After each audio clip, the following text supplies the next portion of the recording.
Hello, my name is Mike Byrne, and I'm the EMCSE manager for the Ohio Valley, and this is my Gen 4 certification video. 2015 will undoubtedly be known as the year of the all-flash array.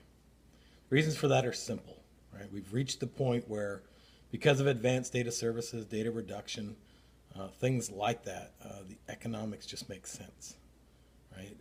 Wikibon estimates by 2016 the all-flash array will be 19% cheaper than a spinning disk array.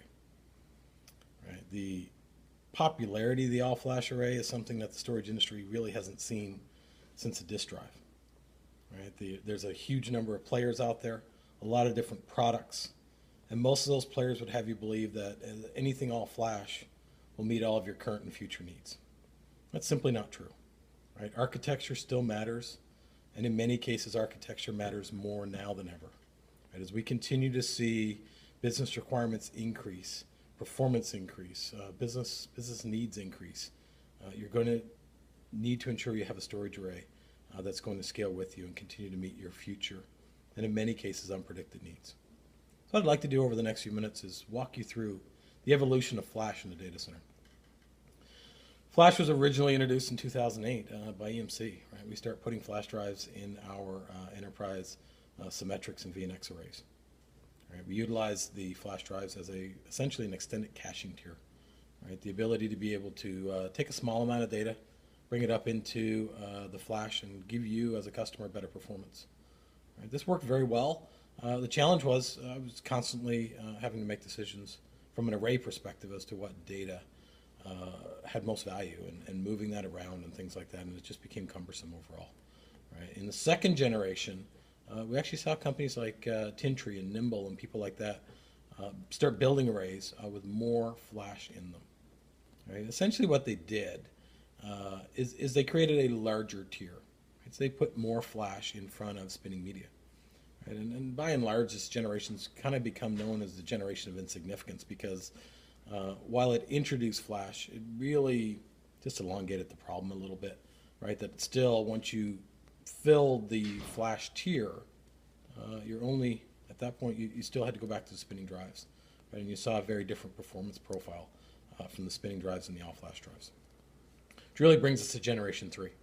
And Generation 3 is where we saw the introduction of the all-flash array. So we truly had arrays that had no spinning drives in them at all, which was certainly revolutionary and really would have been awesome other than the fact that most of these arrays, through people like Pure and IBM, still utilize the older, antiquated, active-passive storage architecture. So they took a super fast Ferrari, right, and they attached a tow truck to the front of it that's a 1966 Ford F-350, right? It's great that you have all that power and speed back there, but unfortunately the engine that's driving it just doesn't meet the needs. Right? And as such, now this has become known as the generation of compromise. Right? There's a ton of capability within these arrays and within the drives. The challenge is the controller and the storage architecture lets them down. Right? That when we see periods of high utilization from a CPU perspective, the system has no choice but to shut down essential data services, things like garbage collection, right? Deduplication in some cases, the things that truly bring the economics of the all-flash array to the forefront start to shut down. Which brings us to Generation 4. And Generation 4 really is this idea of no compromise. All right? And it's characterized primarily by EMC. Our Extreme IO product, which incidentally is our fastest product ever to $1 billion in revenue, is the forefront of this architecture.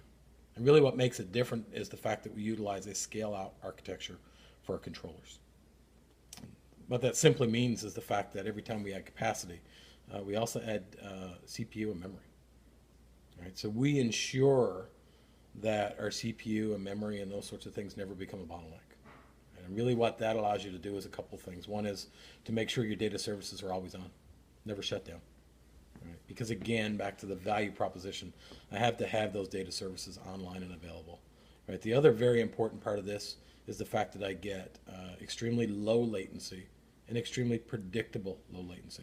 One thing I want in business, right, is to make sure that I get predictable performance.